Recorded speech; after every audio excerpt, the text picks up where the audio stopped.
विखुरलेल्या देशबांधवांना एकतेच्या सूत्रामध्ये गुंफून स्वातंत्र्याचं जनदुर्भ करणारा राजमाता जिजाऊ प्रतिपचंद्र लेखे वरदृष्णू विश्ववंदिता शहा सुन शिवशिष्या मुद्रा भद्रा राजते राजमुद्रा भगवा झेंडा युद्धकलेचे शिक्षण देऊन स्वराज्याची संकल्पना करणारे स्वराज्य संकल्पक शहाजी महाराज जगाचे इतिहास ज्यांच्या पराक्रमाला कार्यकर्तृत्वाला तोड नाही आणि ज्यांचा जय जयकार मोठ्या भक्तिभावाने आनंदाने उत्साहाने आपण करतो असे जागतिक राजे छत्रपती शिवाजी महाराज छत्रपती शिवाजीराजे निर्माण केलेले स्वराज्याचं संवर्धन आणि संरक्षण करणारे मरण पत्करलं पण शरण गेले नाही आणि ज्यांच्या त्यागाला आणि समर्पणाला जगाच्या इतिहासामध्ये तोड नाही असे छत्रपती संभाजी महाराज ज्यांनी आपल्या देशामध्ये उत्तम प्रकारे राज्यकारभार केला आणि औरंगजेबासारख्या क्रूर आणि निर्दयी शत्रूला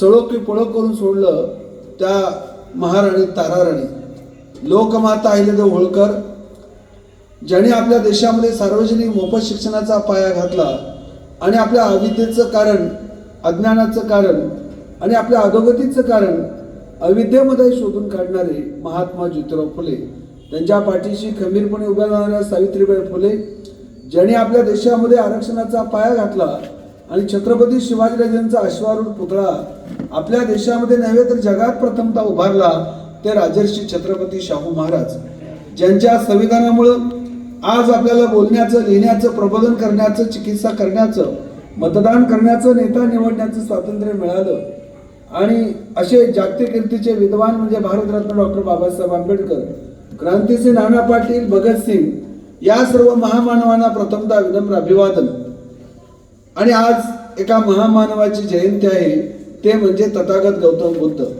बुद्ध राजपुत्र होते ऐश्वर्य संपन्न राजवाडा अत्यंत सुंदर पत्नी सुंदर मुलगा या सर्वांचा त्याग करून दुःखाचा शोध घेण्यासाठी दुःखाच्या कारणाचा शोध घेण्यासाठी आणि दुःख नष्ट करण्यासाठी ज्यांनी सगळं आयुष्य समर्पित केलं तथागत गौतम बुद्ध यांच्या जयंती बुद्ध म्हणजे प्रिन्स राजपुत्र एक क्रांती जागतिक कीर्तीची क्रांती ज्या महामानवांनी केली तथागत गौतम बुद्ध यांच्या जयंती निमित्ताने देखील आपल्याला शुभेच्छा परवा दिवशी म्हणजे 14 तारखेला छत्रपती संभाजीराजेंची जयंती साजरी होते आहे त्या जयंतीच्या देखील आपल्या सर्वांना शुभेच्छा अत्यंत सुंदर मंगलमय वातावरणामध्ये हा कार्यक्रम या ठिकाणी संपन्न होत आहे आपण ज्या परिसरामध्ये आहोत ते म्हणजे आपल्या गावचं ग्रामदैवत भैरवनाथाचं अत्यंत सुंदर आखीव रेखीव आणि भव्य मंदिर या ठिकाणी उभारलेलं आहे प्रथमतः सगळ्या गावाचं मी अभिनंदन करतो की मला शिवाजीराव सांगत होते शिवाजीराव कोकणे की आमच्या ग्रामस्थांनी सर्वांनी मिळून वर्गणीतून इतकं सुंदर मंदिर उभारलेलं आहे त्याबद्दल गाववाल्यांचं प्रथमतः मी खूप खूप अभिनंदन करतो या कार्यक्रमाच्या निमित्तानं संभाजी ब्रिगेडच्या आपल्या कोल्हापूर जिल्ह्याचे अत्यंत झुंजार निर्भीड अभ्यासू असे नेते आमचे मित्र आणि आपल्या शेजारच्याच गावचे शिरगावचे असणारे माननीय रुपेशजी पाटील ज्यांनी कमी वेळामध्ये पण अत्यंत मुद्देसूद विचार या ठिकाणी मांडले ते माननीय रुपेशजी पाटील त्याचबरोबर आपल्या गावच्या सरपंच माननीय सौ मंगलताई कोकणे आपल्या गावच्या पोलीस पाटील माननीय सौ अश्विनीताई माने पाटील आणि आजच्या कार्यक्रमाचे संयोजकापैकी असणारे माननीय शिवाजीराव कोकणे या कार्यक्रमासाठी वेळात वेळ करून आलेले आपल्या कागल तालुक्याचे अत्यंत लोकप्रिय अभ्यासू आणि प्रामाणिक नेते आणि आमचे मित्र माननीय सचिनजी घोरपडे सर माननीय कपिल शिंदे माननीय श्रीधर शिंदे माननीय बाळकृष्ण चौगुले आणि ज्यांनी मला या ठिकाणी कार्यक्रमाला निमंत्रित केलं आहेत का बंटी यादव आहेत का बंटी यादव आणि त्यांचे सगळे मित्रपरिवार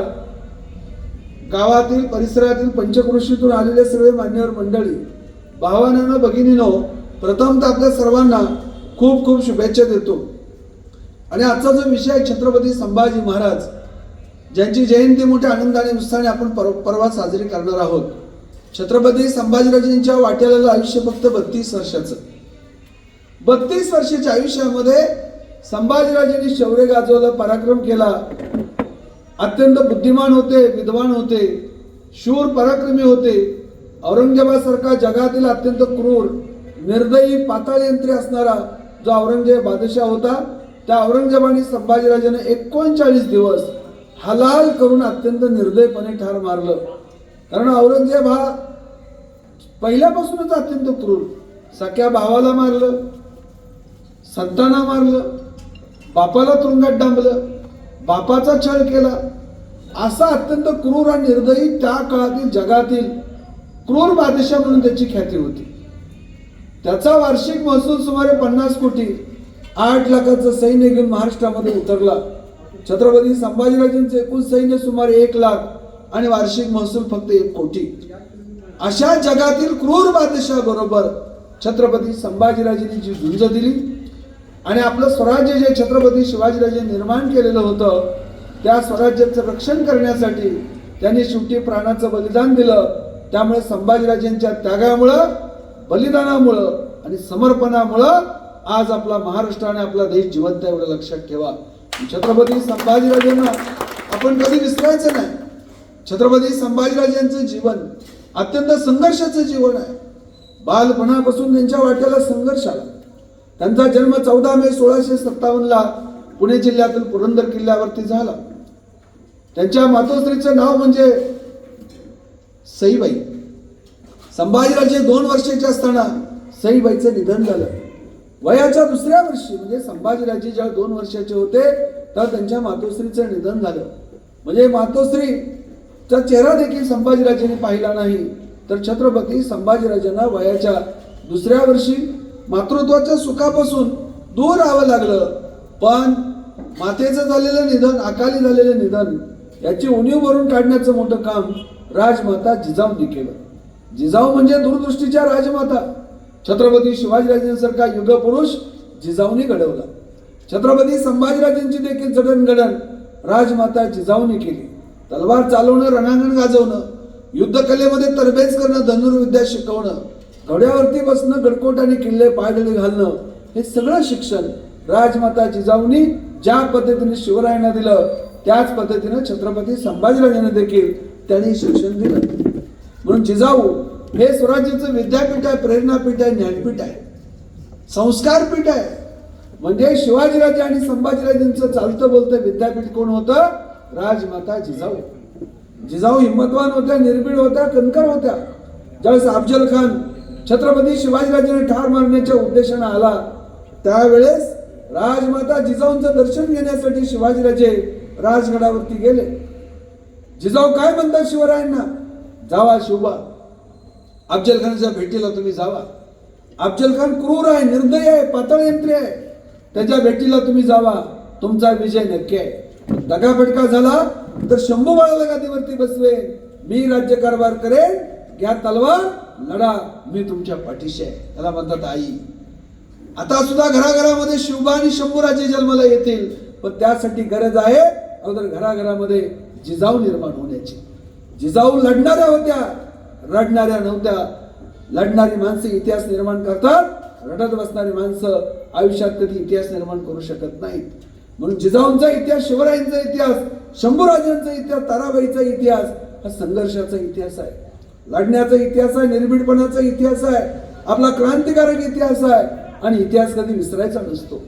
भारतरत्न डॉक्टर बाबासाहेब आंबेडकरांनी एका ठिकाणी म्हटलंय की जो समाज, जो देश, जे राष्ट्र आपला इतिहास विसरतो तो कधीच इतिहास घडवू शकत नाही, अन्यथा चुकीचे इतिहास सांगून आपल्याला गुलाम बनवलं जातं. गुलामीतून मुक्त व्हायचं असेल तर आपला इतिहास आपण लिहिला पाहिजे, आपण सांगितला पाहिजे, आपण ऐकला पाहिजे. पण जिजाऊ हे छत्रपती शिवाजीराजांच्या गुरु, मातोश्री आणि संभाजीराजांच्या आजी आणि संभाजीराजांच्या मार्गदर्शक म्हणजे राजमाता जिजाऊ. जिजाऊंच्या कार्याचं वर्णन करताना परमानंदांनी म्हटलंय की कशा जिजाऊ? अत्यंत गुणवान, अत्यंत कर्तृत्वान, अत्यंत बुद्धिमान. आणि जयराम पिंडे जो शहाजीराजांच्या पदरी होता, त्या जयराम पिंडेंनी राधा माधव विलास चंपू नावाचा ग्रंथ लिहिला. आणि त्या ग्रंथामध्ये जयराम पिंडे म्हणतो, जशी चंपकेशी खुल्ले फुल जाई, अशी जाया शहाजीशी शोभली जिजाई, जिच्या कीर्तीचा चंबू जंबू द्वीपाला. संपूर्ण भारत देशामध्ये अत्यंत सुप्रसिद्ध असणाऱ्या आणि सर्वांना आईची माया देणाऱ्या अशा जिजाऊ क्रांतिकारक होत्या, असं वर्णन समकालीन जयराम पिंडे करतो. शाहीर अमरशेख आणि 250 ओळीचा छत्रपती शिवाजीराजांचा पोवाडा लिहिला आणि त्या पोवाड्यामध्ये शहाजीराजे आणि जिजाऊंचं वर्णन करताना शाहीर अमरशेख लिहितात, पेरावतेचं पीक येतं, पेरावतेचं पीक येत जगाची रीत नव नाही त्यात. शहाजीने पराक्रम पेरला, शिवाजी सर्जा उतरला, मराठ्यांचा भाग्योदय झाला. आला आला शिवाजी आला, योग्य समयाला जिजाईने दिला. थोर त्या मातेचे उपकार, थोर त्या आईचे उपकार, मराठ्यानं तुमच्याने नाही फिटणार असं वर्णन पोवाड्यामध्ये शाहीर करतात. मराठा म्हणजे कोण? जो स्वराज्यासाठी लढला, ज्याने स्वराज्य निर्माण करण्यासाठी छत्रपती शिवाजीराजेंच्या खांद्याला खांदा लावून पराक्रम गाजवला, तो मराठा. 18 पगड जाती 12 वृत्तदारांना मराठा म्हटले. मराठा म्हणजे केवळ भोसले, पाटील, जाधव, यादव, शिंदे, घोरपडे, गाठगे एवढ्या पुरतं मर्यादित नाही. मराठा म्हणजे कोण? महात्मा ज्योतिराव फुले गुलामगिरी ग्रंथामध्ये म्हणतात, कुणबी, माळी, मातंग, महार, धनगर, सुतार, लोहार, कुंभार, रामोशी, आगरी आदी मिळून मराठा. मराठा ही व्यापक संकल्पना आहे, मराठी संकुचित संकल्पना नाही. म्हणून न्यायमूर्ती रानडे म्हणतात, rise of the Maratha power, मराठ्यांच्या सत्तेचा उत्कर्ष. ग्रँड अप म्हणतो हिस्ट्री ऑफ द मराठा, म्हणजे मराठ्यांचा इतिहासाचं वर्णन आपल्याला समकालीन कागदपत्रामध्ये येतं. बरोबर ना? अगदी कृष्णाजी आनंद सभासद जो समकालीन आहे, छत्रपती शिवाजीराजेंच्या दरबारामध्ये होता, तो सभासदांनी शिवचरित्र लिहिलं. तो म्हणतो, राज्याभिषेक शिवाजीराजेंचा झाल्यानंतर तो म्हणतो, हा मराठा पातशाह झाला. ही गोष्ट काही सामान्य झाली नाही, असामान्य क्रांतिकारक घटना आहे. हा मराठा पातशाह असं वर्णन कृष्णाजी आनंद सभासद जो समकालीन आहे त्यांनी केलेलं आहे. तर अशा जिजाऊनी छत्रपती शिवाजीराजांना घडवलं, छत्रपती संभाजीराजांना घडवलं. बालपणापासूनच संभाजीराजे अत्यंत निर्भीड होते, अत्यंत स्वाभिमानी होते. भीती नावाचा प्रकार छत्रपती संभाजीराजांना माहिती नव्हता. त्यांना युद्धकलेचं, धनुर्विद्येचं, राजनीतीचं, वेगळ्या भाषांचं शिक्षण देण्याची व्यवस्था शिवरायांनी केलेली होती. उमाजी पंडित आणि केशव पंडित जे त्या काळातील अत्यंत विद्वान, त्या दोन विद्वानांनी संभाजीराजांना संस्कृत शिकवलं. संभाजीराजांना उत्तम संस्कृत येत होतं, उत्तम हिंदी येत होती, उत्तम इंग्लिश येत होती, अनेक भाषावरती त्यांचं प्रभुत्व होतं. बुधभूषण नावाचा संस्कृत ग्रंथ संभाजीराजांनी लिहिलाय, किती लोकांना माहिती आहे? संस्कृत पंडित होते संभाजीराजे, बुधभूषण नावाचा ग्रंथ लिहिला. नकशिक, नायिका भेद आणि 7 शतक हे 3 हिंदी ग्रंथ संभाजीराजांनी लिहिले. ऑस्टिन, ईस्ट इंडिया कंपनीचे एक प्रतिनिधी ऑस्टिन आणि थॉमस निकल्स हे 2 ब्रिटिश अधिकारी रायगडावरती आलेले होते. छत्रपती शिवाजी महाराज मोहिमेवरती गेलेले होते आणि शिवाजीराजांनी अशा सूचना दिलेल्या होत्या की समजा मी नसेल आणि ईस्ट इंडिया कंपनीचे जर का अधिकारी आले, ब्रिटिश अधिकारी आले, तर तुम्ही संभाजीराजांशी देखील चर्चा करू शकता. अहो 19-20 वर्षाचे संभाजीराजे कोणाशी चर्चा करतात? ब्रिटिश अधिकारी, ईस्ट इंडिया कंपनीचे थॉमस निकल्स आणि इमॅन्युअल ऑस्टिन हे 2 ब्रिटिश अधिकारी ज्यावेळेस रायगडावरती आले, त्या छत्रपती संभाजीराजांनी त्यांच्याशी चर्चा केली अशी इतिहासामध्ये नोंद आहे. म्हणजे 17व्या शतकामध्ये जागतिक कीर्तीच्या लोकांशी, जगातील लोकांशी चर्चा करण्यापर्यंत प्रगल्भता छत्रपती संभाजीराजांच्या ठायी होती. ते महाबुद्धिमान होते. अबेकरे 1672 साली महाराष्ट्रामध्ये आलेला होता. 1668 ते 72 4 वर्ष महाराष्ट्रामध्ये होता तो. भारतात फ्रेंच पर्यटक होता. त्यांनी त्याचं प्रवास वर्णन लिहून ठेवलंय. त्या प्रवास वर्णनामध्ये तो अबेकरे लिहितो की छत्रपती शिवाजीराजांनी आपला जो सुपुत्र आहे, त्यावेळेस वय किती आहे? संभाजीराजांचं वय फक्त 15 वर्षाचं वय आहे. ज्या काळात अबेकरे आलता ना, त्या काळात संभाजीराजे 15 वर्षाचे होते. अबेकरे असं लिहितो की आपल्या अत्यंत कुमार वयातील छत्रपती संभाजीराजांकडे, मुलाकडे छत्रपती शिवाजीराजांनी एका सैन्याच्या फलटणीची जबाबदारी दिलेली आहे. एका सैन्याचा विभाग जो आहे त्याची जबाबदारी दिलेली आहे आणि सुमारे 10,000 सैन्याची फौज घेऊन एका मोहिमेवरती शिवरायांनी संभाजीराजांना पाठवलेलं आहे. वयोवृद्ध सैनिक संभाजीराजांना अत्यंत आदराने वागवतात. त्यांना आनंद वाटतो छत्रपती संभाजीराजे आपले नेतृत्व करतात आणि समवयस्क तरुण सैनिक देखील अत्यंत आनंदाने संभाजीराजांच्या हाताखाली काम करतात. त्यांना अभिमान वाटतो की आपण शंभूराजाच्या हाताखाली काम करतोय. संभाजीराजे वयोवृद्ध सैनिकांना आदराने वागवतात, त्यांचा सन्मान करतात आणि आपल्या सहकारी सैनिकांना देखील ते मदत करतात. एखादा जखमी झाला तर त्याला देखील औषधोपचार करतात. असं वर्णन अबेकरे करतो आणि पुढे तो असं म्हणतो की संभाजीराजांसारखा पराक्रमी, बुद्धिमान आणि सुंदर राजपुत्र मी भारतात पाहिला नाही, असं अबेकरीचं वर्णन आहे. अबेकरी फ्रेंच पर्यटक आहे, समकालीन आहे, प्रत्यक्षात त्याने पाहिलंय. तो महाराष्ट्रातून असा खाली बेळगाव कारवारकडे गेलेला आहे, कोकणातून. म्हणजे संभाजीराजे ज्या काळात 15-16 वर्षाचे होते त्यावेळेस आलेला आहे. तसा दुसरा आणखीन एक ब्रिटिश अधिकारी जॉन फ्रायर, हा साधारणतः 1672 ते 1681 असं 10 वर्ष भारतात होता आणि तो महाराष्ट्रातून गेलेला आहे. त्यांनी देखील लिहून ठेवलंय की संभाजीराजेंनी भागानगर पर्यंत मजल मारलेला आहे. भागानगर म्हणजे गोळकोंडा, आताचा हैदराबाद. हैदराबादचं जुनं नाव भागानगर.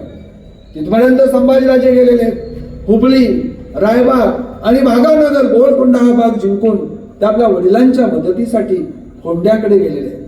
गोवा जिंकण्याचं स्वप्न छत्रपती शिवाजीराजेंचं होतं आणि फोंडा किल्ल्यावरती त्यांनी मोहीम आखलेली होती.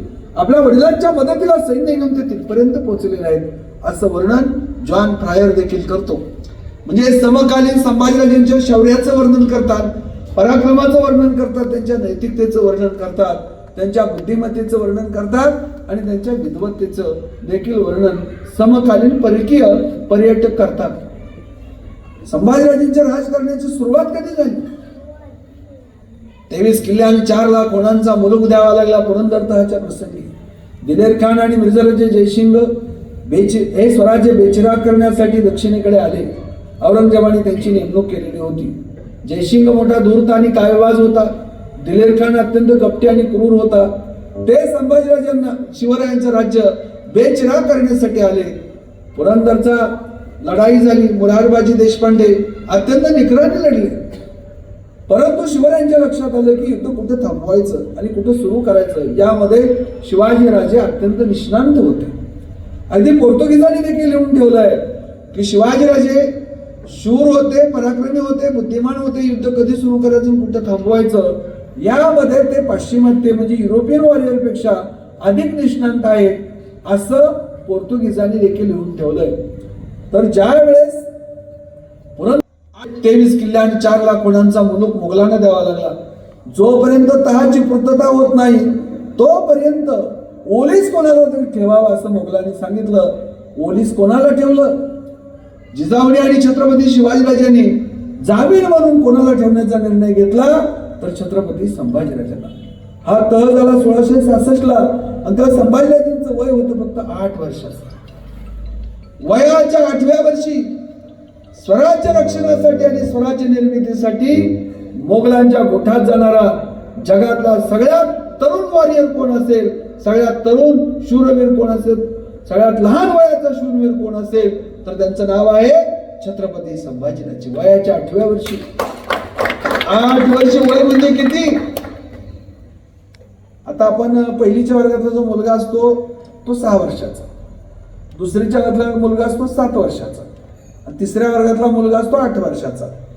यात तिसरीच्या वयातील मुलाचं जे वय असतं, तिसरीचे मुलं डोळ्यासमोर ठेवा, त्या वयाचे संभाजीराजे असताना ते मोगलांच्या छावणीमध्ये स्वराज्यासाठी जामीन राहिले, ओलीस राहिले. वयाच्या 8व्या वर्षी ज्या महापुरुषाच्या राजकारणाला सुरुवात झाली ते मोगलांच्या छावणीत गेले, घाबरले नाहीत, डगमगले नाहीत, हातबल झाले नाहीत. जयसिंगाला सुद्धा संभाजीराजेंचं कौतुक वाटलं. निकोला मुनुची इटालियन पर्यटक त्या काळामध्ये भारतात आलेला होता. त्याने हिस्ट्री ऑफ द मोगल नावाचा ग्रंथ लिहिलाय. तो मोगलांचा प्रतिनिधी तोफखाना प्रमुख म्हणून त्या काळामध्ये पुरंदरला आलेला होता. त्याने देखील संभाजीराजेंच्या निर्भीडपणाचं, शौर्याचं, अचूकपणाचं आणि त्यांच्या हजरजबाबीपणाचं वर्णन करून ठेवलेलं आहे त्याच्या प्रवास वर्णनामध्ये. तर असे संभाजीराजे बालपणापासून शूर पराक्रमी होते. नंतर ते राजगडावरती आले आणि एक राजकारणाचा भाग म्हणून शिवाजीराजांना आग्र्याला जावं लागलं. सोबत मुलाला घेतलं शंभूराजांना. काय घेतलं असेल तर शिवाजीराजांचं प्रचंड प्रेम होतं संभाजीराजांवरती, प्रचंड. म्हणजे शिवाजी महाराजांचा जीव की प्राण म्हणजे शंभूराजे. उत्तर भारतातील राजकारणाची जाण व्हावी, उत्तर भारतातील राजकारण समजून घेता यावं यासाठी शिवाजीराजांनी शंभूराजांना आग्र्याला घेऊन गेले. 12 मेला औरंगजेबाचा वाढदिवस होता आणि त्या वाढदिवसाच्या निमित्तानं शिवाजीराजे संभाजीराजे गेले. दिवाणे आममधून दिवाणे खास मध्ये गेले. रामसिंग जो जयसिंगाचा मुलगा होता त्याच्याकडे शिवाजीराजांची व्यवस्था देण्यात आली. प्रोटोकॉल ज्याला म्हणतो आपण. शिवाजीराजे गेले.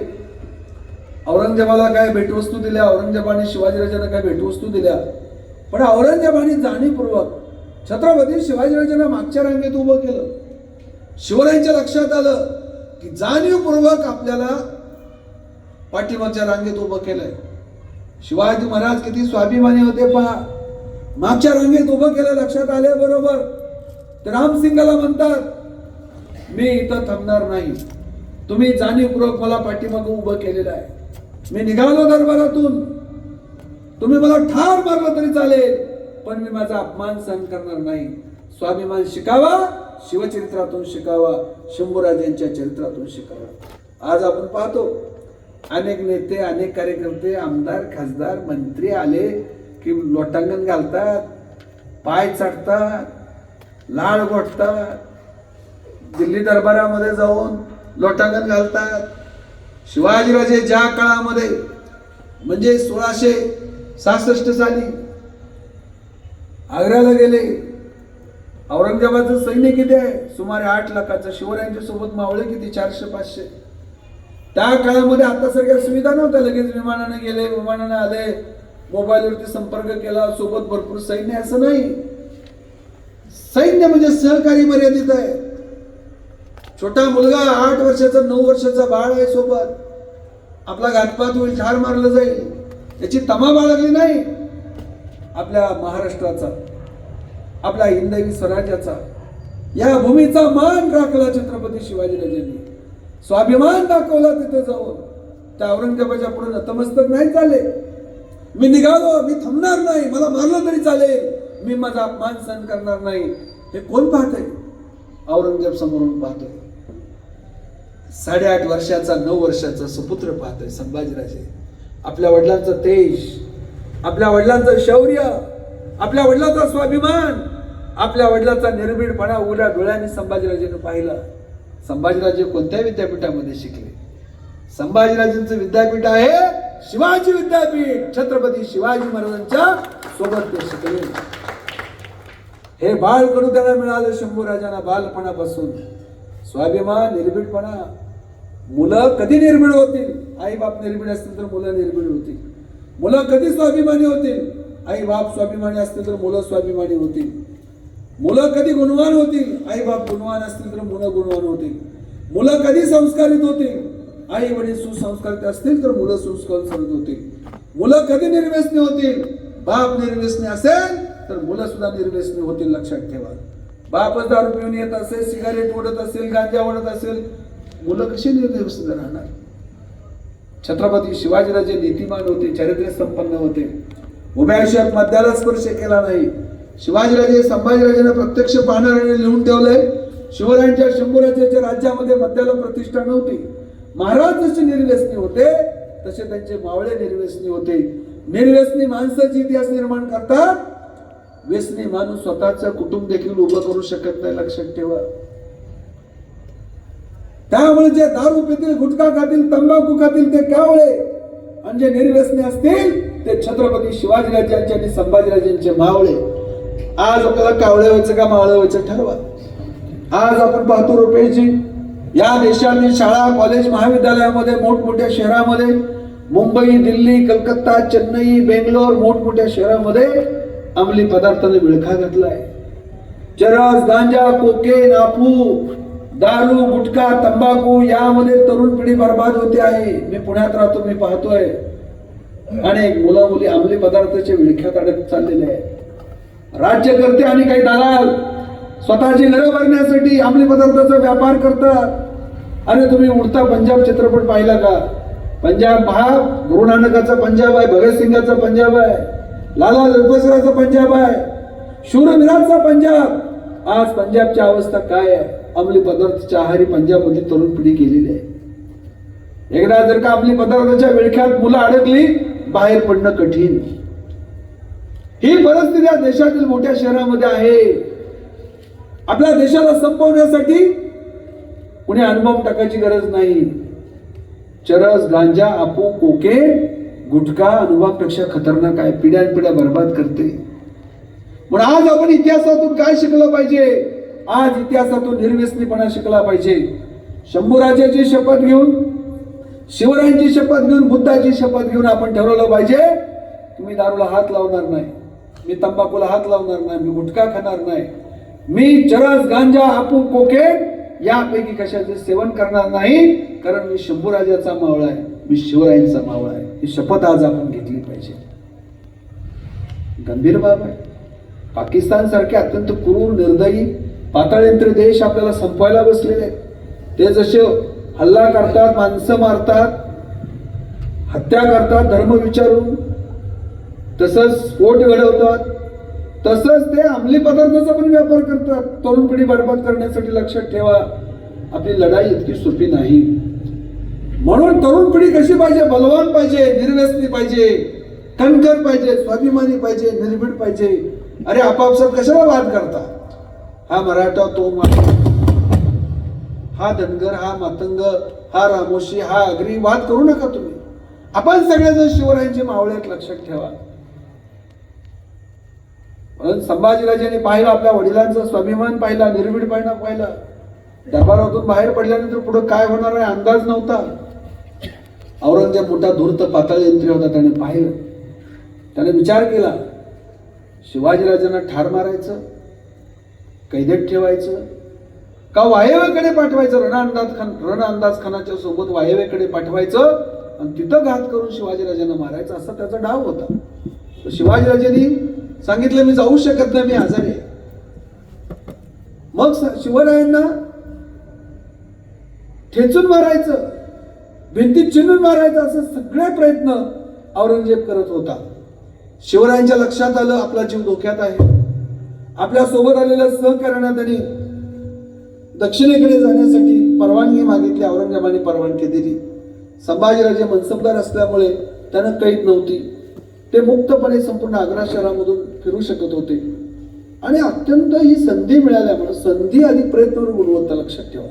संभाजीराजांना लहानपणापासून जी संधी मिळाली, त्यामुळे त्यांच्याकडे निर्भीडपणा, काटकपणा, मुत्सद्दीपणा, शौर्य, बुद्धिमत्ता त्यांच्याकडे जी आलेली होती, त्यामुळे आलेली होती. एके दिवशी छत्रपती शिवाजीराजांनी बाहेर पडण्याचा निर्णय घेतला. वेषांतर करून शिवाजीराजे निसटले. सुरुवातीला मथुरा, त्यानंतर वाराणसी आणि त्या मार्गे आपल्या राजगडावर ते आले. 9 वर्षाच्या संभाजीराजांना त्यांनी त्या ठिकाणी ठेवलं. काही अभ्यासक सांगतात मथुरेला ठेवलं, काही अभ्यासक म्हणतात वाराणसीला ठेवलं. मथुरा आणि आग्र्याचं अंतर अत्यंत जवळच आहे, त्यामुळे मथुरेला ठेवण्याचा धोका शिवाजी महाराज घेणार नाहीत. त्यामुळे काही अभ्यासकांचं मत असं आहे की त्यांनी वाराणसीला ठेवलेलं असावं, आणि ते संयुक्तिक वाटतं. आणि वाराणसी या ठिकाणी कवी कुलेश त्यांना भेटतो. कवी कुलेश म्हणजे मोठे विद्वान, संस्कृत पंडित, शाक्तपंथीय. शाक्त पंथ आपल्या देशातला खूप महत्वाचा पंथ आहे. तो स्त्रीप्रधान पंथ आहे. आपण अंबाबाईचं दर्शन घेतो, आपण तुळजाभवानीचं दर्शन घेतो. का? ह्या प्राचीन काळातील आपल्या कर्तृत्वान लोकमाता आहेत. जगामध्ये शेतीचा शोध स्त्रियांनी लावला. स्त्री हिंमतवान आहे, कर्तृत्वान आहे, बुद्धिमान आहे. आणि म्हणून एक आपल्याकडे शाक्त परंपरा, आपल्या हिंदू धर्मामध्ये खूप मोठी परंपरा, चांगली परंपरा आहे. शाक्तपंथीय म्हणजे कोण? जो भेदभाव बाळगत नाही तो शाक्तपंथीय. जो स्त्रियांचा आदर करतो, सन्मान करतो, पत्नीला संधी देतो, संरक्षण देतो आणि जबाबदारी देतो, तो म्हणजे शाक्तपंथीय. असा शाक्तपंथ. त्या शाक्तपंथाचा महंत होता तो कवी कुलेश. आणि त्या ठिकाणी छत्रपती शिवाजीराजांनी ठेवलं. लांबचा प्रवास आहे, जनसंपर्काची कोणती साधनं नाहीत, विमान नाही, हेलिकॉप्टर नाही, मोबाईल नाही, फोन नाही. आपल्या 9 वर्षाच्या संभाजीराजांना त्या ठिकाणी ठेवताना शिवाजीराजांना किती वेदना झाली असते. मन काय म्हणलं असेल शिवरायांचं? शंभूराजांना काय वाटलं असेल? आपण कधी परत जाणार की नाही? कारण औरंगजेब बादशाहानी गुप्तहेर सोडले होते, सैन्य पाठवलं होतं की हे जर का सापडले तत्काळ पकडा. आणि शिवाजीराजांच्या लक्षात आलं की आपण जर का दोघे गेलो, वेषांतर करून गेलो, तरी ते 100% आपल्याला पकडणार. म्हणून संभाजीराजांना सोबत घेणं हे त्यांच्या दोघांच्या दृष्टीनं अत्यंत धोकादायक होतं. म्हणून अत्यंत विश्वासू लोकांकडे त्यांनी ठेवलं. आणि शिवाजीराजे राजगडावरती आले. जिजाऊने पहिला प्रश्न विचारला, शंभूबाळ? वाटेत शंभूबाळाचं निधन झालं प्रवासाच्या त्रासाने. जिजाऊने टाहो फोडला. महाराणी येसूबाई संभाजीराजेंच्या राणी, दुःख झालं, विधवा झाल्या, सर्वत्र ही अफवा पसरली, संभाजीराजेंचं वाटेतच निधन झालं. जाणीवपूर्वक छत्रपती शिवाजीराजांनी ही अफवा पसरवली. का तर औरंगजेबाला समजलं पाहिजे की वाटेत प्रवासाच्या त्रासाने संभाजीराजांचं निधन झालं, म्हणजे तपासाची मोहीम तो मागे घेईल. संभाजीराजांना जिवंत आणण्यासाठी अशा पद्धतीचे डावपाच आखणे अत्यंत गरजेचं होतं. पण इकडं गडावरती रडारड सुरू झाली. शिवरायांनी कोणालाही सांगितलं नाही. रडारड सुरू झाली. उत्तर कार्य उरकलं. मृत्यूनंतरचे जेवढे विधी असतात ते सगळे केले. वयाच्या 9व्या वर्षी ज्या राजपुत्राला, ज्या युवराजाला मृत्यूचा अनुभव घ्यावा लागला, असा जगातला एकमेव राजपुत्र म्हणजे शंभूराजे. वयाच्या 9व्या वर्षी मृत्यूचा अनुभव घ्यावा लागला. कालांतराने ते विश्वासू लोक पाठवले आणि संभाजीराजांना राजगडावरती आणलं. आणि त्यानंतर वयाच्या 10व्या वर्षी त्यांना गुजरात मोहिमेवरती पाठवलं, असे आबेकरे म्हणतो. संभाजीराजांबद्दल शिवरायांना प्रचंड अभिमान वाटायचा. ते म्हणाले, जेव्हा त्यांच्याबद्दल तक्रार घेऊन मंत्री गेले की प्रजेला महसुलामध्ये सूट देतात आणि ते आमचा अवमान करतात, असं काही मंत्री मोरोपंत पिंगळे वगैरे महाराजांना जाऊन भेटले. त्यावेळी छत्रपती शिवाजीराजे म्हणतात की माझा पुत्र संभाजी कसा आहे, विद्वान आहे, अभ्यासू आहे, तो विनयशील आहे. कोणी माझ्यासह कोणी माझ्या पुत्राचा द्वेष करू नये, असं छत्रपती शिवाजीराजे शंभूराजाबद्दल म्हणतात. किती अभिमान आहे संभाजीराजांबद्दल.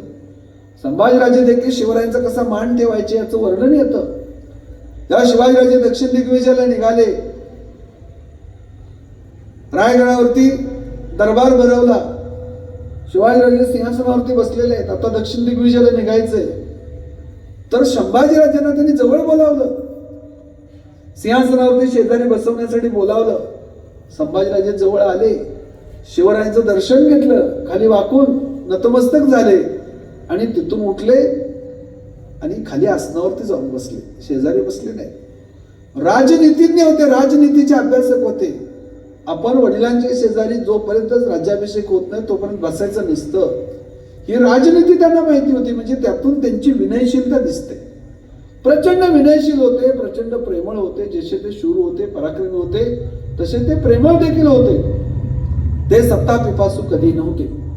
शिवाजीराजे दक्षिण दिग्विजयाला गेले. उत्तरेला दिल्लीला जसं आग्र्याला ज्या पद्धतीने घेऊन गेले होते तसे दक्षिण दिग्विजयाला घेऊन गेले नाहीत. का तर कोकणची जबाबदारी त्यांना दिली. रायगडावरती ठेवलं नाही तर शृंगारपूर या ठिकाणी ठेवलं संभाजीराजांना. शृंगारपूर का शृंगारपूरला, तर कोकणची जबाबदारी. शृंगारपूरला असताना शंभूराजांनी 2 वर्ष काय केलं, व्यायाम केला. ते मलखांब, उत्तम मलखांब त्यांना खूप आवडायचा संभाजीराजांना. मलखांबामध्ये ते अत्यंत निष्णात होते. आणि 18 पुराण, 6 शास्त्र, वेद, स्मृतिग्रंथ, महाकाव्य तिथं त्यांनी अभ्यासली, असे शंभू चरित्रामध्ये आपल्याला दिसतं. कवी कुलेश आणि इतर काही पंडित होते, त्यांनी ते सगळं वाचून दाखवलं.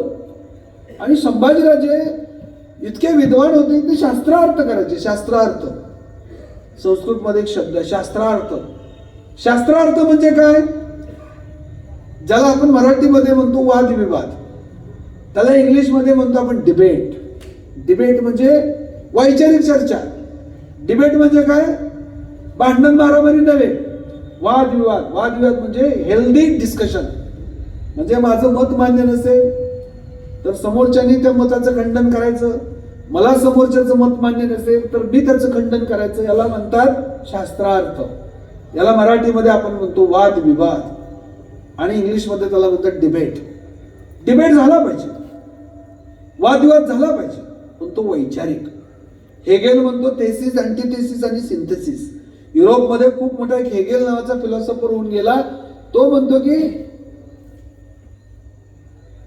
थेसिस म्हणजे एखादा विचार, त्या विचाराला विरोध करणारा दुसरा एक विचार असतो. वैचारिक वादविवाद असतोच आणि असला पाहिजे. ज्या समाजामध्ये वैचारिक वाद नसतो तो समाज मेलेला असतो. ज्या समाजामध्ये वैचारिक वाद होत नाही त्या समाजाची प्रगती होत नाही. त्यामुळे मी वैचारिक वादाचं नेहमी स्वागत करतो. जे कोण विरोधक असतात त्यांनी चर्चेला यावं, चर्चा करावी, वैचारिक वाद झाले पाहिजेत. वाद कसे झाले पाहिजेत? वैचारिक झाले पाहिजे. मारामारी नको. पायच काढीन, हातच काढीन, डोकंच फोडीन, काठीनं मारीन, दगडं मारीन. हे रानटी लोकांचं लक्षण आहे. हे तालिबान्यांचं लक्षण आहे. तालिबानी कसे ते तलवारीन काट्या कुऱ्हाडी घेऊन जातात, तसं ते तालिबान्याचं लक्षण आहे. वैचारिक वादविवाद झाले पाहिजेत, त्याचं आपण स्वागत केलं पाहिजे. म्हणून संभाजीराजे शृंगारपूर या ठिकाणी शास्त्रार्थ करत होते, असं वर्ण उल्लेख येतो संभाजी चरित्रामध्ये. शास्त्रार्थ म्हणजे ते विद्वानांबरोबर सुद्धा वाद घालायचे. मग वाद घालायला कोण होतं? कवी कुलेश होता, उमाजी पंडित होते, केशव पंडित होते, त्यांच्याशी वाद घालायचे संभाजी. वाद घालायला पण विद्वता लागते ना. एखाद्या विषयावरती वाद घालायचं तर त्याचा अभ्यास लागतो मुळापासून. संभाजीराजे ज्या अर्थी तत्वज्ञानावरती चर्चा करत होते, म्हणजे संभाजीराजेंची विद्वत्ता किती उच्च पातळीवरची होती लक्षात ठेवा. आणि वयाच्या 20व्या वर्षी त्यांनी ग्रंथ लिहिले. 2 वर्ष जेव्हा शृंगारपूरला होते तेव्हा त्यांनी ग्रंथ लिहिले. दक्षिण दिग्विजय करून छत्रपती शिवाजीराजे महाराष्ट्रामध्ये आले, स्वराज्यामध्ये आले. संभाजीराजे दिलेरखानाकडे गेले. आपल्या पुत्राला आणण्यासाठी शिवरायांनी खूप प्रयत्न केले आणि औरंगजेबाने दिलेरखानाला असं फरमान पाठवलं होतं की संभाजीला पकडा, आग्र्याला पाठवा, म्हणजे ठार मारण्याचा डाव होता त्याचा. इतिहासाला ज्ञात नाही की संभाजीराजे दिलेरखानाकडे का गेले, हे ज्ञात नाही इतिहासाला. आणखी कुठेही त्याला संदर्भ सापडत नाही. पण आले. शिवरायांना प्रचंड आनंद झाला ज्यावेळेस संभाजीराजे पन्हाळगडावरती आल्याची बातमी शिवरायांना विश्रामगडावरती कळली. विश्रामगड म्हणजे पट्टागड, नाशिकच्या जवळचा. जालन्याची मोहीम पूर्ण करून शिवाजीराजे विश्रामगडावरती गेलेले होते आणि त्यांना तिथं वार्ता समजली की संभाजीराजे आले. प्रचंड आनंद झाला. थांबले नाही तिथं. वेगानं, वायुवेगानं थेट पुरंदरला आले आणि पुरंदरहून थेट पन्हाळगडावरती आले. शेवटची भेट पितापुत्रांची, शंभूराजे आणि शिवाजीराजेंची भेट झाली. सज्जा कुटी ज्या ठिकाणी त्या ठिकाणी त्यांची भेट झाली, चर्चा झाली. ती सविस्तर चर्चा काय झाली हे माहिती नाही, परंतु कृष्णाजानन सभासद जो समकालीन आहे, पहिलं शिवचरित्र मराठीतलं समकालीन लिहिलेलं म्हणजे कृष्णाजानन सभासद आहे. कृष्णाजानन सभासदांनी छोटीशी नोंद करून ठेवली. काय चर्चा झाली तर छत्रपती शिवाजीराजे म्हणतात की मी दक्षिणेकडचं राज्य जिंकलं, जिंजी तंजावर पर्यंतचा भाग मी जिंकला, वेल्लोर जिंकलं, कृष्णगिरी जिंकली, कोप्पल जिंकलं.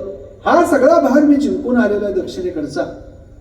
आता दक्षिणेकडचं राज्य तुला देतो, म्हणजे शंभूराजाला म्हणतात की राज्याची वाटणी अर्ध राज्य तुला आणि उत्तरेकडचं राज्य हे राजारामाला. तर संभाजीराजे काय म्हणतात, मला तुमच्या पायाची जोड आहे, तुमच्या पायाचं चिंतन करून मी दूधभात खाऊन तुमच्या पायाची सेवा करेन, पण राज्याची वाटणी मला नको. म्हणजे संभाजीराजे किती विनयशील होते.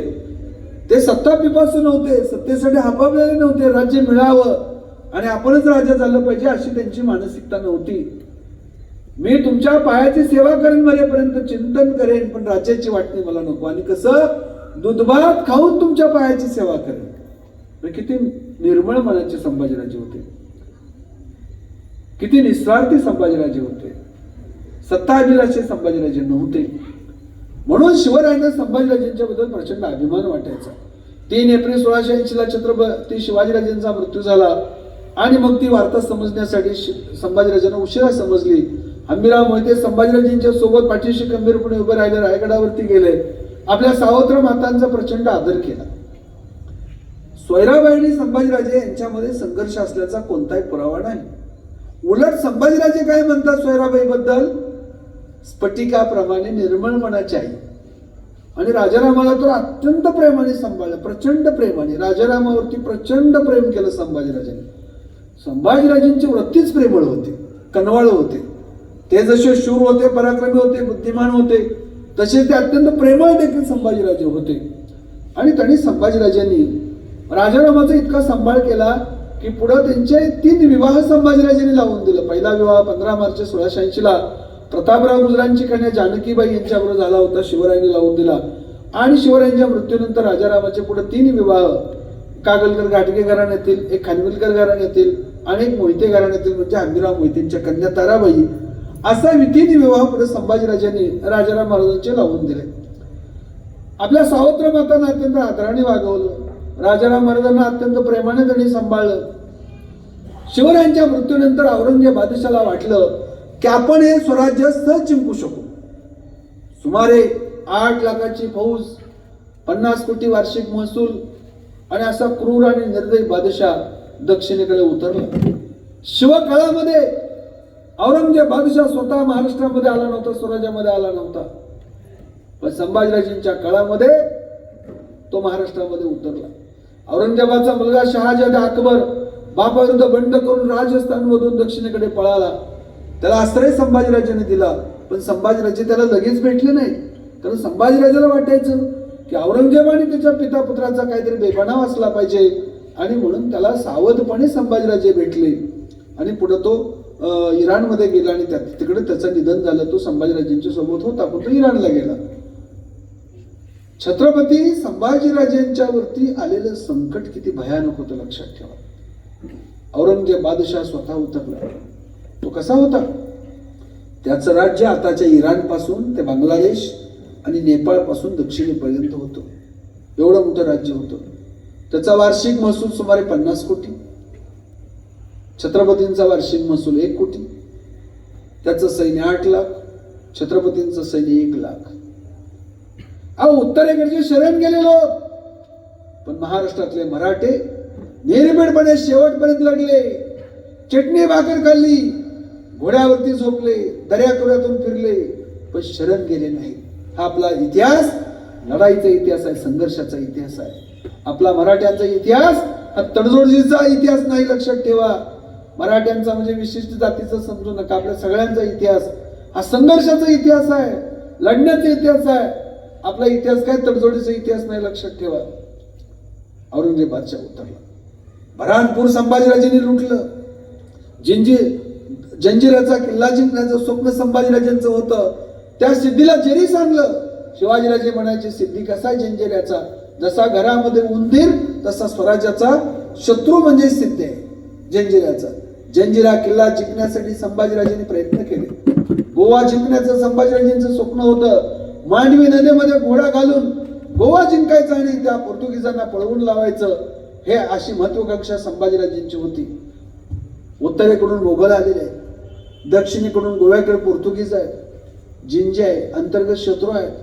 अशा चहूबाजूनी लढाई चालू होती. एका वेळी 4 शत्रूंविरुद्ध संभाजीराजे लढत होते. निद्रेचे 4 तास सोडले तर 20 तास संभाजीराजे स्वराज्यासाठी लढत होते. गोरगरिबांना मदत करत होते, न्यायनिवाडा करत होते, महिलांचं रक्षण करत होते. आपल्या राज्यामध्ये कधी भेदभाव केला नाही शिवरायांनी, संभाजीराजेंनी. हा मराठा आहे, तो माळे आहे, हा धनगर आहे, मातंग आहे, बौद्ध आहे, असा भेदभाव छत्रपती शिवाजीराजे संभाजीराजेंनी कधी केला नाही. आपण सर्वजण एक होती, भूमिका त्यांची होती, पण लढणारे मरणारे मावळे पुढे आले. येसाची कंक, वीरबाजी पासरकर, कान्होजी जेदे, गावजी कोंडाळकर, हैबतराव शिळीमकर, नेताजी पालकर, प्रतापराव गुजर, हंबीरराव मोहिते, जिवाजी महाले, शिवाजी काशीद, रामजी पांगेराव, मुरारबाजी देशपांडे, बाजीप्रभू देशपांडे, शेलार मामा, नूरखान बेग, सिद्धी हिलाल, त्याचबरोबर जानूजी वाघमारे, बळवंतराव देवकाते, देवाजी उघडे, असे अनेक मावळे सर्व जाती धर्मातून छत्रपती शिवाजीराजे आणि संभाजीराजेंच्या सोबत आले. असा भेदभाव छत्रपती शिवाजीराजेंनी कधी केला नाही. शिवरायांच्या सैन्यामध्ये कोण होतं? मराठा होते, माळी होते, धनगर होते, मातंग होते, महार होते, सुतार होते, कुंभार होते, लोहार होते, रामोशी होते, आगरी होते. सगळ्या जाती धर्माला सोबत घेऊन छत्रपती शिवाजीराजे संभाजीराजांनी रयतेचं स्वराज्य निर्माण केलं. एका वेळेस 4 शत्रूंना लढत होते. फक्त 4 तासाची झोप, 20 तास संघर्ष. ज्या राजाला पाणी प्यायला वेळ नव्हता तो राजा दारू पित असेल का? उभय आयुष्यात कधी मद्याला स्पर्श केला नाही. एका स्त्रीकडे कधी वाकड्या नजरेनं पाहिलं नाही. स्त्रियांचा आदर आणि सन्मान शिवरायांनी जसा केला तसा संभाजीराजेंनी देखील स्त्रियांचा आदर आणि सन्मान केला. सावत्र मातांचा, स्वराज्यातील स्त्रियांचा आदर आणि सन्मान केला. आपल्या पत्नीला सर्वाधिकार दिले येसूबाईला. संभाजीराजे ज्यावेळेस युद्ध मोहिमेवरती असायचे त्यांचा संसार कोणी चालवला? येसूबाई. कुलमुखत्यार केलं. कुलमुखत्यार म्हणजे सर्वाधिकार. आताचे सर्वाधिकार, अंतिम शिक्का कोणाचा असतो? राष्ट्रपतीचा. राष्ट्रपतीची सही झाल्याशिवाय कायद्यात रूपांतर होत नाही. संसदेमध्ये जरी एखादं बिल आलं बहुमत होतं, नंतर का राष्ट्रपतीकडे जातं, राष्ट्रपती सही होऊन कायद्यात रूपांतर होतं. तसं कुलमुखत्यार पद होतं मध्ययुगीन काळामध्ये. कुलमुखत्यार छत्रपती संभाजीराजेंनी कुलमुखत्यार कोणाला केले? येसूबाईला. सर्वाधिकार. आपल्या पत्नीला सर्वाधिकार देणारा राजपुत्र राजा म्हणजे छत्रपती संभाजीराजे. आज आपण शंभू चरित्रातून काय शिकलं पाहिजे? मुलींचा आदर करा, महिलांचा आदर करा, आईचा आदर करा, आपल्या पत्नीचा आदर करा. अनेक लोक आपल्या बायकोला विश्वासात घेत नाही, त्यांना वाटतं गृहीत धरायचं, तुला काय कळतंय. स्त्रियांचा आदर करा, स्त्रियांचा सन्मान करा. स्त्री सुद्धा हिंमतवान असते, कर्तृत्ववान असते, बुद्धिमान असते. दाखवून दिलं स्त्रियांनी. जिजाऊंनी शिवरायांसारखा राजा घडवला, शंभूराजासारखा नातू घडवला. ताराबाईंनी मोगलांना सवं की पळ करून सोडला, आता तलवार घेऊन घोड्यावरती बसून रणांगण गाजवलं. अहिल्याबाई होळकरांनी सिंहासनावरती बसून उत्तम प्रकारे राज्यकारभार केला. सावित्रीबाई फुले महात्मा फुलेंच्या पाठीशी खंबीरपणे उभ्या राहिल्या. रमाबाई बाबासाहेबांच्या पाठीशी खंबीरपणे उभ्या राहिल्या. स्त्रिया सुद्धा हिंमतवान असतात, कर्तृत्ववान असतात, बुद्धिमान असतात. इतिहास फक्त पुरुषांनीच घडवला असं नव्हे, स्त्रियांनी सुद्धा इतिहास घडवला. म्हणून बुद्ध जयंती आहे. बुद्धाचं काय मत आहे स्त्रियांबद्दल? राजा प्रसेनजिताला ज्यावेळेस मुलगी झाली, प्रसेनजिताला राजा दुःख करू लागला. तर बुद्ध राजा प्रसेनजिताला म्हणाल, राजा मुलगी झाली, दुःख करू नकोस. मुलगी सुद्धा हिंमतवान आहे, कर्तृत्ववान आहे, बुद्धिमान आहे. पुढचं वाक्य खूप महत्वाचं आहे. बुद्ध राजा प्रसेनजिताला म्हणाल, राजा मुलगी सुद्धा मुलाप्रमाणेच वंशवर्धक आहे, वंश वाढवणारे. बुद्ध काय म्हणतात राजा प्रसेनजिताला? राजा मुलगा जसा वंशवर्धक आहे, वंश वाढवणारा आहे, तशी मुलगी सुद्धा वंशवर्धक आहे. हे विचार 2500 वर्षापूर्वी बुद्धांनी सांगितले. आज देखील आपल्या देशामध्ये मुलगा जन्माला आला की काय वाटतात? काय वाटतात? मुलगा जन्माला आला की पेढे, आणि मुलगी जन्माला आल्यावर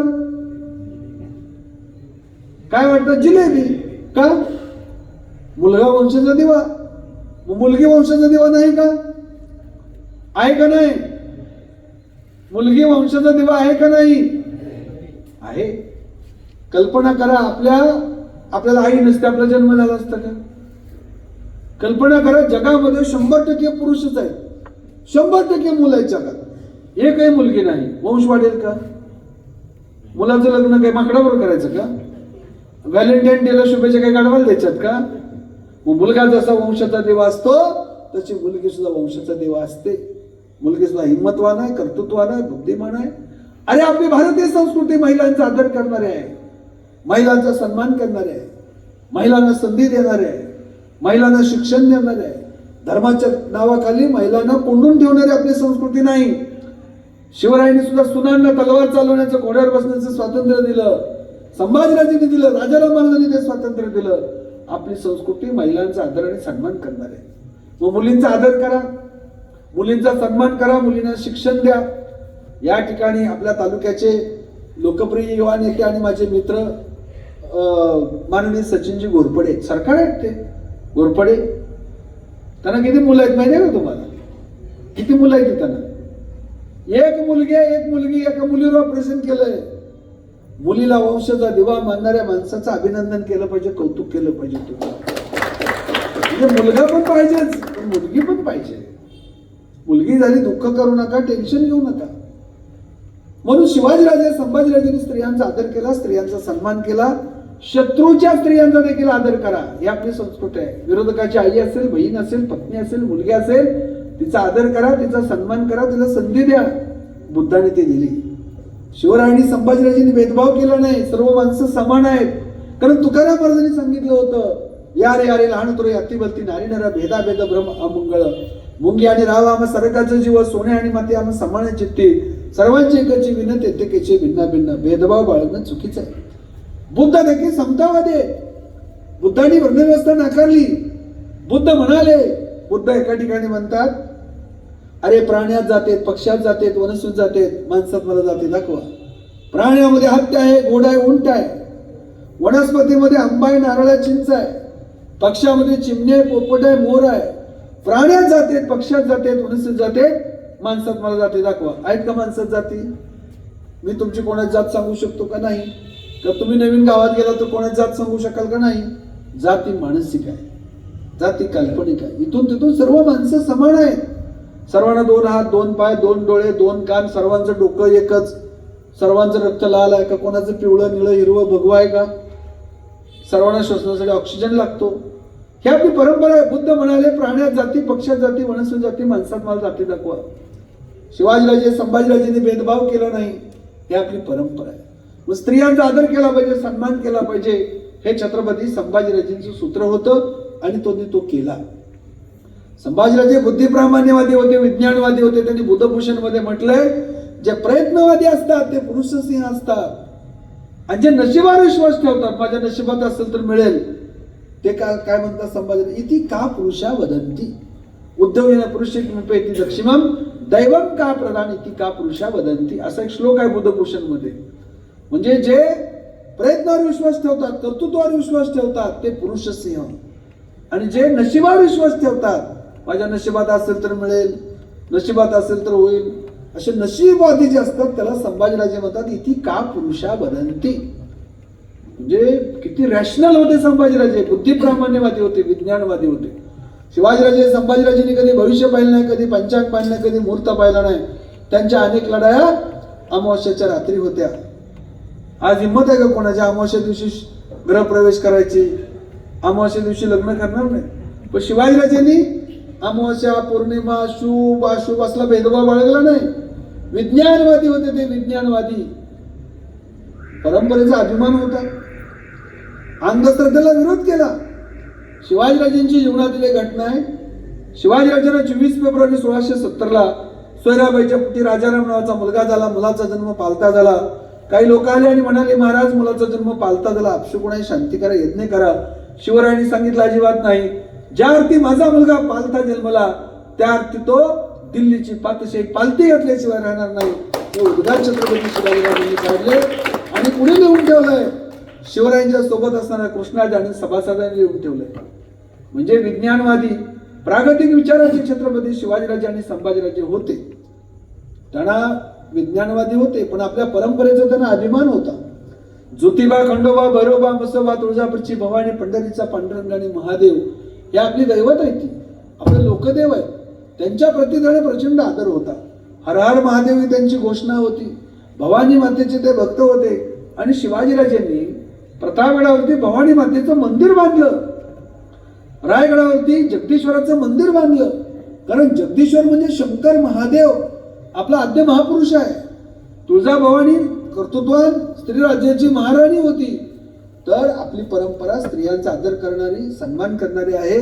शिवाजीराजे संभाजीराजे विज्ञानवादी होते, अंधश्रद्धाळू नव्हते, पण ते श्रद्धाळू देखील होते. त्यांनी आपल्या जी दैवत आहे ती, त्या दैवतांचं रक्षण केलं. दैवतांच्या प्रती त्यांना आदर होता. पण आज या जगामध्ये टिकायचं असेल तर आपण विज्ञानवादी दृष्टिकोन बाळगला पाहिजे, ही देखील त्यांची भूमिका होती. म्हणून ज्या वेळेस आपल्या देशात अशी अंधश्रद्धा होती, समुद्र ओलांडला तर वंश संपतो, धर्म बुडतो. पोर्तुगीज, डच, फ्रेंच, इंग्रज, मोगल समुद्र ओलांडून आले. काय वाटोळ झालं त्यांचं, इंग्रजांचं. आपण समुद्र ओलांडला पाहिजे म्हणून छत्रपती शिवाजीराजांनी आरमार दलाची उभारणी केली, सागरी किल्ले बांधले आणि बेदनूरवरती समुद्रमार्गे स्वारी